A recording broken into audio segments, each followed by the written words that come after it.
Good morning बच्चों। देश भारती परिवार में आपका स्वागत है।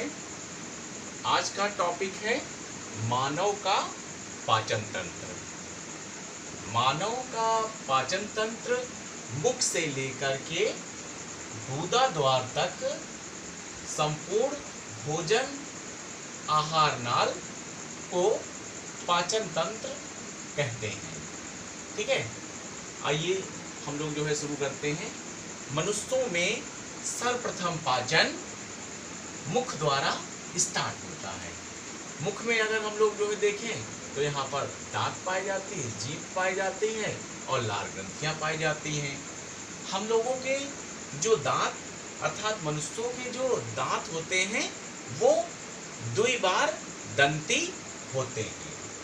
द्विबार दंती का मतलब है एक टेम्परेरी टूथ और दूसरा परमानेंट टूथ। ठीक है, टेम्परेरी टूथ का मतलब होता है मिल्क टूथ। ये दांत क्या होते हैं कुछ समय के लिए निकलते हैं और टूट जाते हैं। टूटने के बाद हमारे परमानेंट दांत निकलते हैं।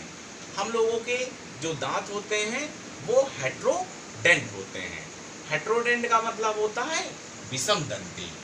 ठीक है, आगे हम लोग जानेंगे कि दांत कितने प्रकार के होते हैं, ये भी हम लोग पढ़ेंगे। ठीक है, मनुष्यों में सर्वप्रथम पाचन की क्रिया मुख द्वारा स्टार्ट होती है, जिसे हम बक्कल कैविटी कहते हैं। हमारे मुख में जो लार ग्रंथियां हैं उनसे लार निकलती है। जो लार निकलती है इसी लार में एक एंजाइम पाया जाता है जिसे हम एमाइलेज कहते हैं। यह एमाइलेज टाइलिन भी कहलाता है। ठीक है, जैसे कि कुछ लोग जब हम रोटी को चबा चबा कर खाते हैं तो कुछ देर में वो मीठी लगने लगती है। दरअसल लार में उपस्थित एंजाइम उसमें घुल जाता है। अब मनुष्य के मुख द्वारा दांतों द्वारा भोजन को चबाकर जब निगलता है तो यह भोजन ग्रास नली के द्वारा, ग्रास नली का मतलब होता है ईसोफेगस, ईसोफेगस द्वारा सरक कर अमाशय, ये आपकी क्या है अमाशय, जे आकार की जो थैली है इसे हम अमाशय कहते हैं। भोजन अमाशय में पहुंच जाता है। अमाशय को स्टमक कहते हैं। यहाँ पर भोजन 3 से 4 घंटे तक एकत्रित रहता है और यहाँ भोजन आंशिक रूप से पाचन होता है। यहाँ पर अमाशय के अंदर गैस्ट्रिक जूस या जठर रस बनता है। इसमें बनने वाले जो जूस हैं वो है आपका HCl, पेप्सिन, रेनिन, लाइपेज आदि। जठर रस HCl मतलब कि हाइड्रोक्लोरिक एसिड। ये हाइड्रोक्लोरिक एसिड क्या करता है, भोजन को अम्लीय बना देता है और हानिकारक जो जीवाणु होते हैं उनको मार देता है।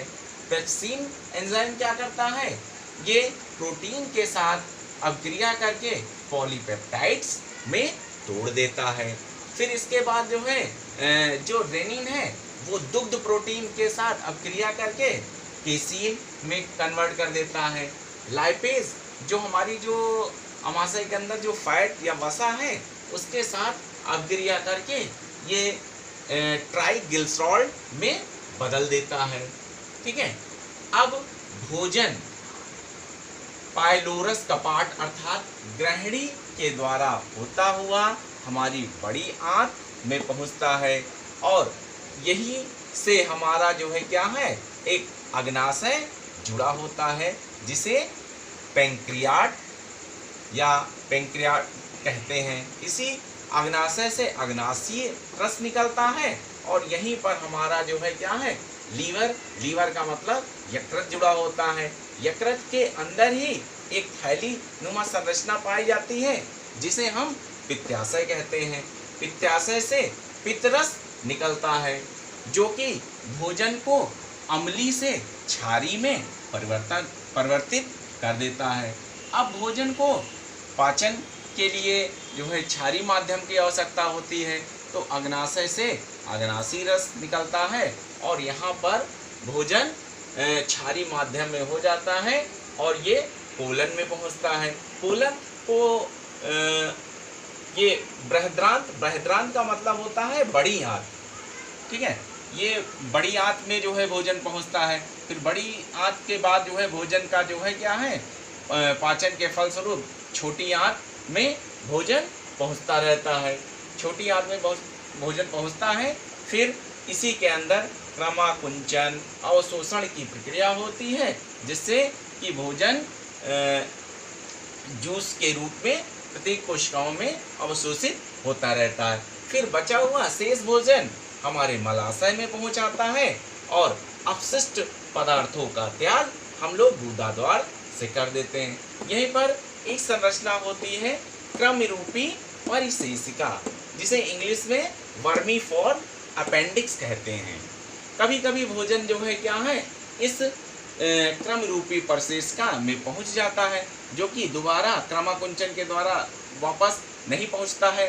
भोजन यहीं पर एकत्रित रहता है। तो किसी किसी व्यक्तियों में अपेंडिक्स का पेन होता है, ठीक है। डॉक्टर क्या करते हैं, इस अपेंडिक्स को कट करके निकाल देते हैं, ठीक है बच्चों। तो ये है आपकी पाचन की क्रिया। धन्यवाद।